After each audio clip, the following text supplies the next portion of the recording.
Hello everybody, this is the second part of Conflict and Tension, Hitler's Foreign Policy and Steps to World War II. If you haven't done the first part, it's really important that you go back and do that. So in today's lesson, just like in yesterday's lesson, what I would like you to do, please, is I'd like you to make sure you're doing some form of note-taking as we're going through. So you might want to make some more revision cards, you might want to continue with a revision clock if you started one last time, you might just want to do some bullet-pointed notes. But it's really important you're not just sitting there and watching, but you're actually actively doing something. So what do we already know? Well, we already know what Hitler's aims were. We know that he was trying to destroy Versailles. We know that he was trying to reunite German speakers and create a greater Germany, get living space or Lebensraum. And we also know that he was trying to destroy communism.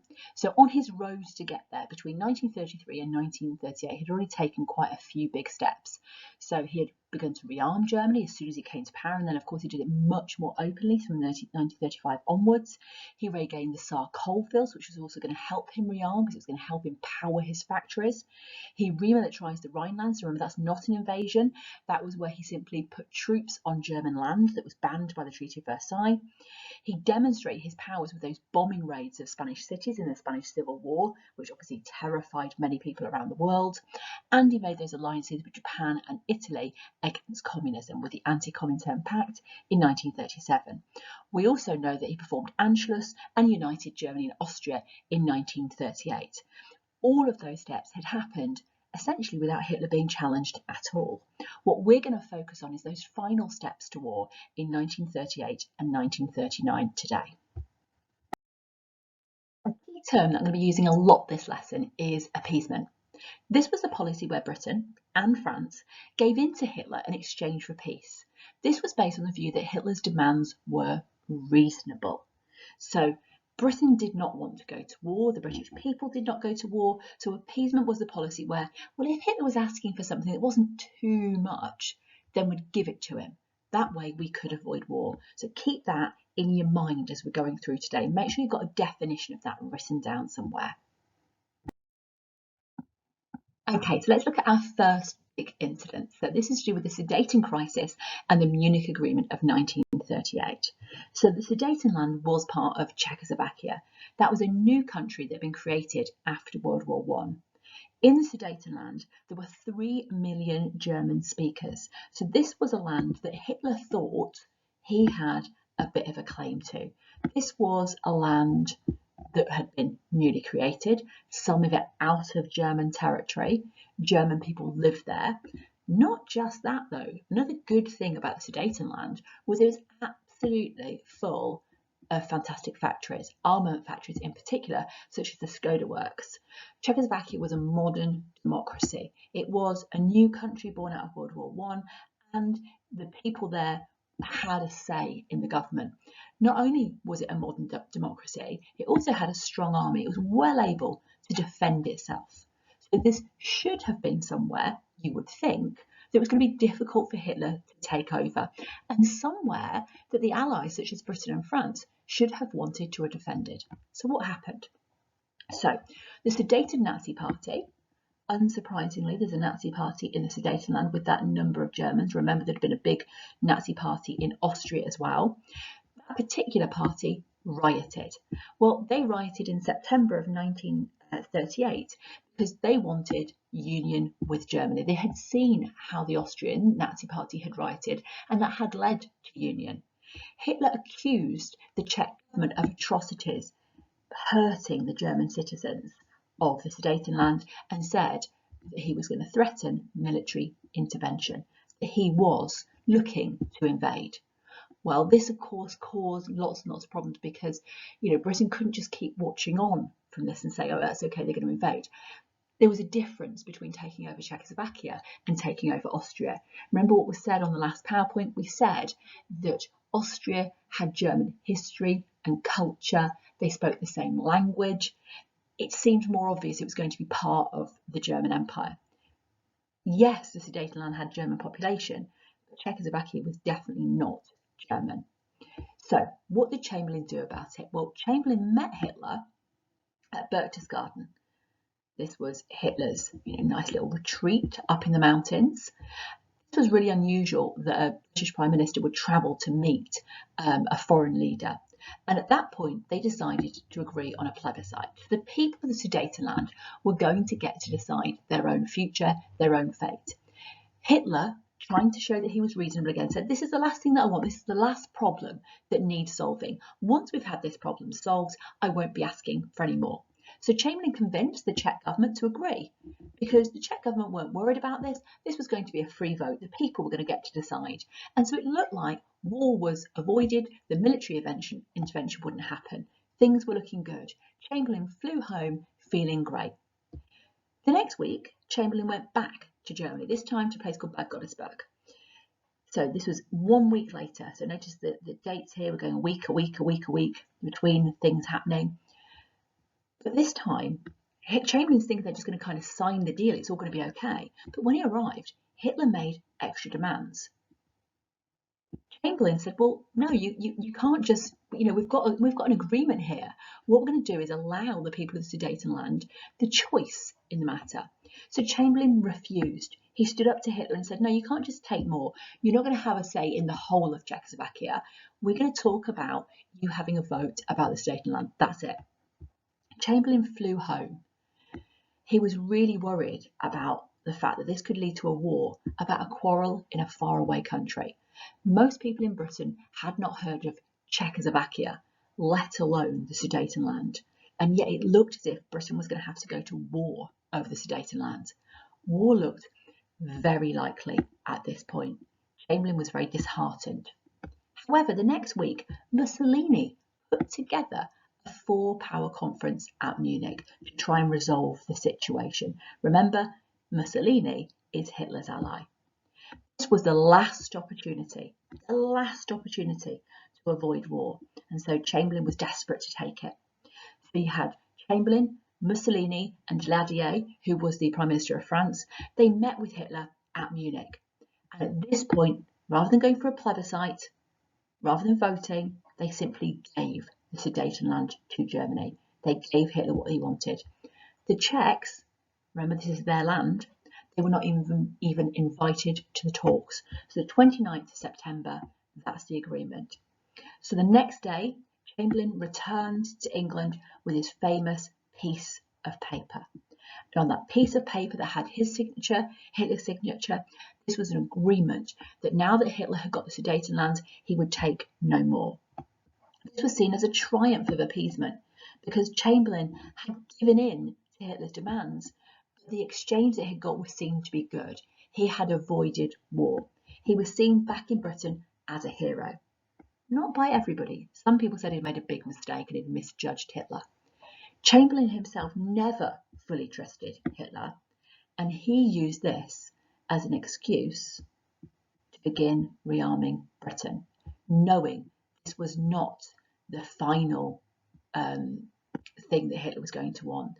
This was not going to be the last thing, the last problem for Hitler. Hitler, to his people, occupied the Sudetenland from the 1st of October 1938 and said this was the beginning of a 1,000-year empire, a 1,000-year Reich. So huge success for Hitler again. So what were the results of the Sudeten crisis and Munich agreement? Well, Hitler decided that Britain and France were worms. In other words, they had no backbone. They were weak. They were pathetic because they hadn't stood up to him. They had allowed him to walk all over them. And yet again, just like we saw last time, he was encouraged to go further and further. He had now taken over a part of Czechoslovakia. Nobody had stopped him. They just let him take what he wanted. So he decided that he could do pretty much what he wanted. Stalin, leader of the USSR, of Russia, decided that Britain and France would never stand up to Hitler. This is what eventually forced him into an agreement, the Nazi-Soviet pact, with Germany. He wouldn't have signed that otherwise.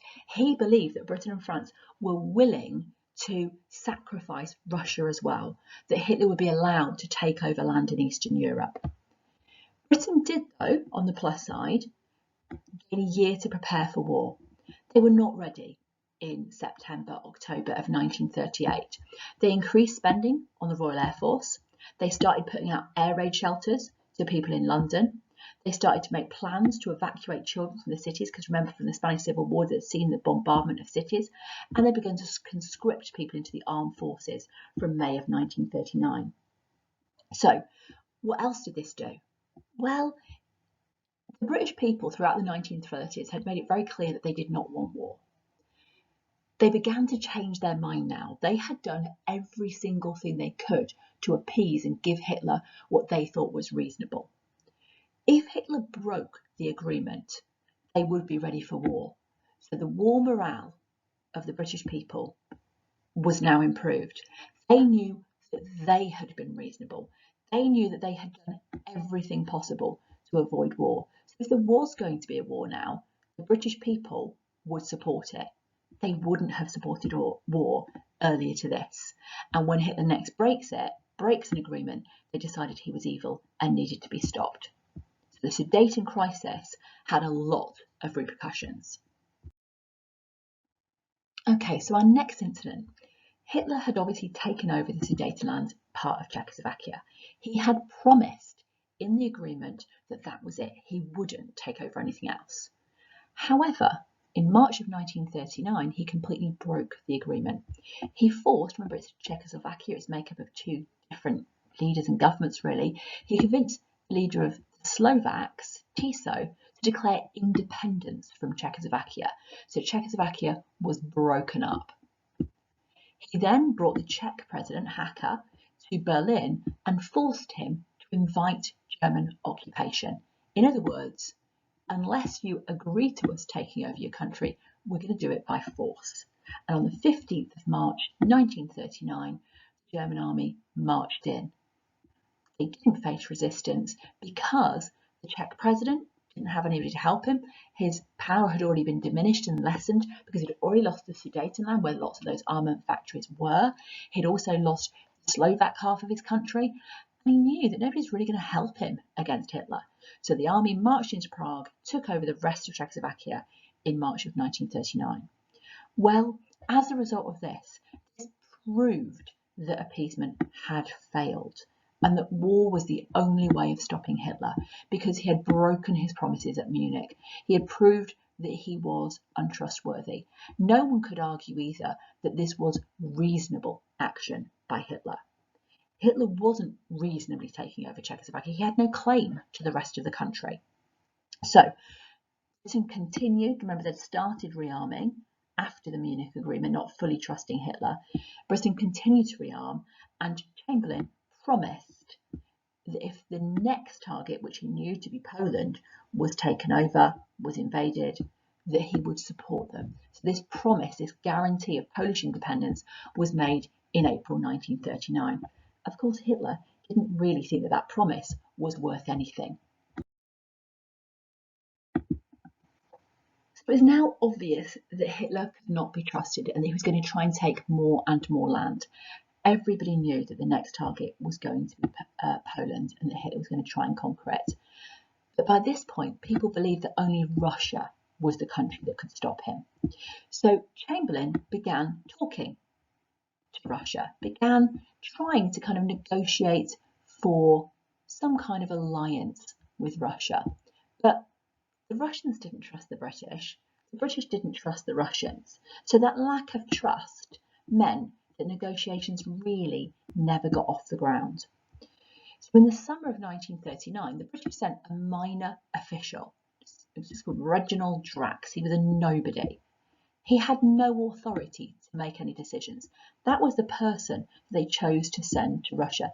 Bear in mind that Chamberlain himself had travelled to meet Hitler in Germany.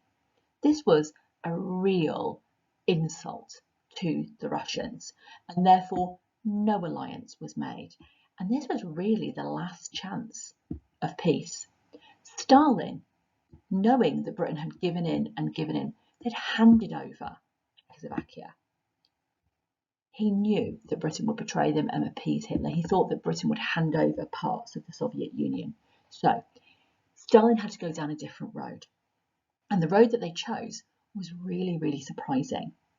In June of 1939, the Soviets had secretly asked the Nazis for an alliance. They weren't friends. They were never going to be friends. But Stalin was trying to protect his own interests and defend his own country. He wasn't ready for a war with Hitler. Hitler sent his top foreign policy man, Ribbentrop. Eventually, 2 months later, on the 19th of August, a trade treaty was signed, the beginnings of the friendship between the two countries. And then 4 days later, on the 23rd of August, we had the big boy, the Nazi-Soviet Pact being signed. Now, this was, on paper, a non-aggression pact. In other words, the Russians and the Germans agreed not to fight each other. They agreed that they would, stay out of each other's business. However, in secret, what they actually agreed was to attack and partition Poland. As a sweetener, Russia was also going to get Estonia, Latvia, and Lithuania. These were bits of territory that they had lost in the First World War, so were desperate to get back. So this was beneficial to both the Russians and the Germans. This changed everything for Hitler. Hitler now felt completely free to invade Poland. He had the agreement, the sanctions of the Russian, the only country that he was actually bothered about. This was a direct cause of World War II. He invaded Poland just 9 days after the signing of the Nazi-Soviet Pact. It improved the morale of the British people for war again. That was already improved with the invasion of Czechoslovakia in March of 1939. Now, the British people were behind a war. They knew what kind of man they were dealing with. He talked about how much he hated Stalin throughout the 1930s. This shows he wasn't to be trusted. He was an opportunist and a trickster. So the Nazi-Soviet Pact was a really significant step on the road to war. You can understand why the Soviets signed it. You can also see it as a brilliant piece of luck for the Nazis as well, that the Russians sought them out for this agreement, because it allowed them to make that final push towards taking over Poland. Let's have a look then at our final step to war. Our final step to war was the invasion of Poland in September 1939. So, under the Treaty of Versailles, we know Poland had been given that Polish corridor. That was enabling them to have access to the sea. And the city of Danzig was a free city under the control of the League of Nations. These things had always irritated the Germans, and particularly irritated Germany. Hitler demanded passage through the Polish corridor in 1937, again in 1938, and again in March 1939, rights to that area. In April, as we've already seen, following the invasion of Czechoslovakia, Chamberlain guaranteed to defend Poland. Of course, as we know, Hitler didn't take that guarantee seriously. Britain had done nothing to stop and check Hitler's actions so far. They had allowed him to rearm. They had allowed him to remilitarise the Rhineland. They'd allowed him to take over Austria. They'd handed him the Sudetenland. They allowed him to take over the rest of Czechoslovakia. It didn't look as if Britain was serious about stopping Hitler at all. So that guarantee, as far as Hitler was concerned, wasn't worth the paper it was written on.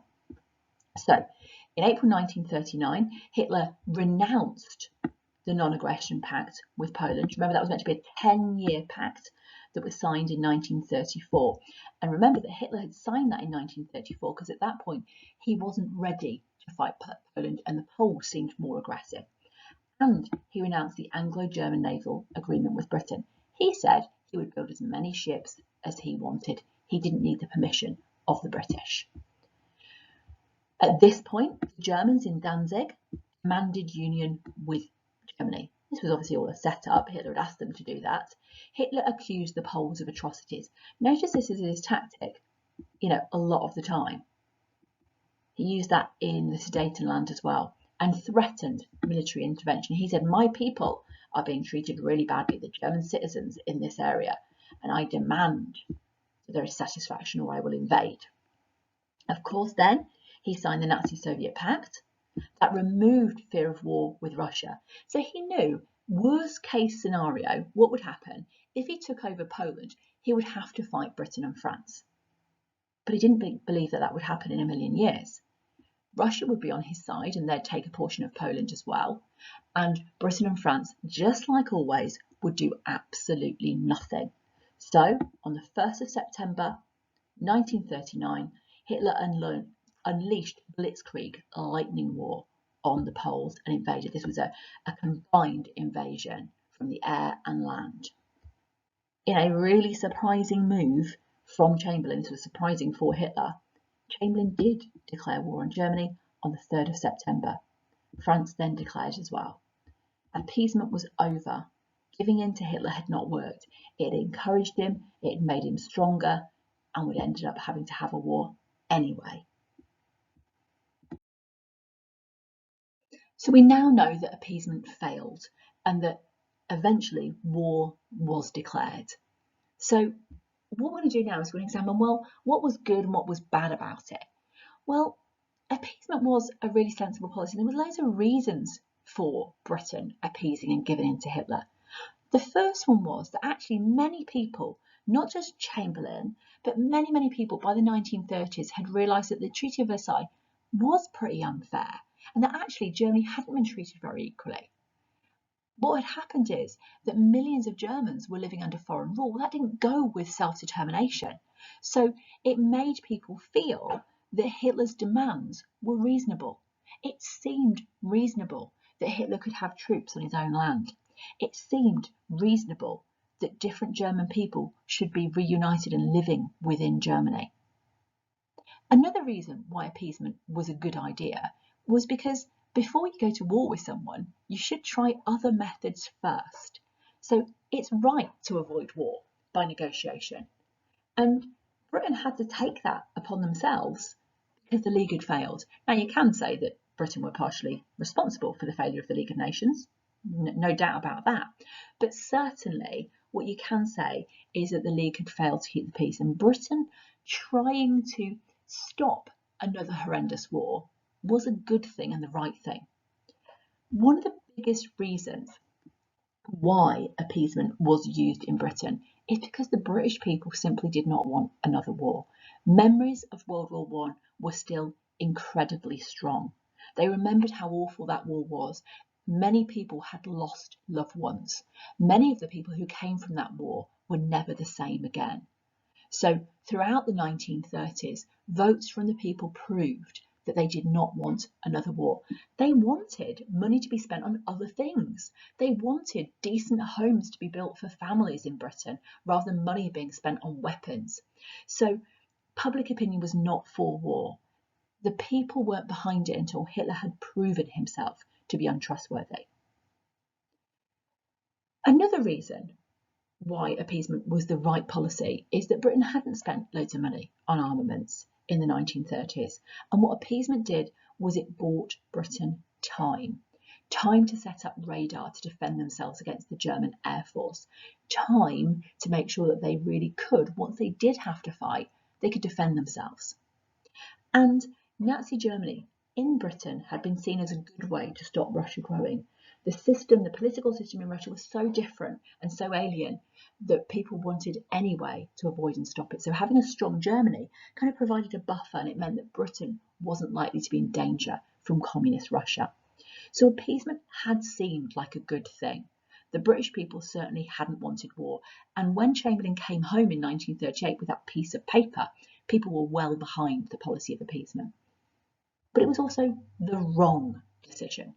And the reasons why appeasement was a wrong thing is because it made Hitler hate the appeasers. He saw them as being weak. He believed that people like Chamberlain and Daladier would just give in. It convinced him that he could keep taking more. Sometimes the more you give, the more someone wants to take. And that's exactly what Hitler did. He didn't respect Chamberlain. He just saw him as pathetic. And another reason against appeasement was it simply let Germany grow stronger and stronger and stronger. So by the time that wars did break out, it was going to last much longer. It was going to be much bigger. Had the British put their foot down in 1935 when they realised that Hitler was rearming rather than encouraging him through the Anglo-German naval agreement, maybe there wouldn't have been an actual world war. Appeasement also it did lead to war because it allowed millions of people to be brought within the German Empire, the German Reich, people within Czechoslovakia, within Poland. Appeasement allowed those people to now be within this greater Germany, and it meant that those people were subject to terrible treatment, particularly the Jewish populations of those places. Finally, appeasement humiliated Britain. At the time, many countries kind of understood it, but afterwards, Britain were a bit of a laughingstock. People said we should have seen it coming. We should have been able to react to this much, much sooner. My view is that I think it was going to be very difficult for the British to follow any other policy. Chamberlain got a really bad reputation after World War II, and people turned against him. But I don't think the British people would really have supported a war had they not tried the negotiation method first. So finally, just a quick summary here. Here are the key events from the last session and from this session of all the things that Hitler did when he came to power in 1933, all the way up to war in 1939. You might want to make your own copy of this.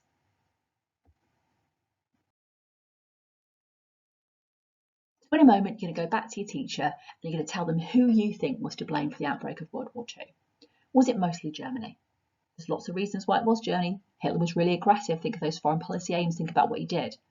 But was it really Britain and France for letting him get away with it, for appeasing him? Was it Russia for making the deal with him because that allowed him to take over Poland? Or was it the League of Nations for all of its failings, which meant that Germany were able to get away with it and Britain and France had to be more responsible than they would have been otherwise? So consider those things and send your teacher your view with a reason in a moment. The other thing that I want you to make sure that you're doing is that you're preparing for the short answer test in lesson 1 next week. You have the questions, make sure you're preparing for that and you're going to be tested on that next time.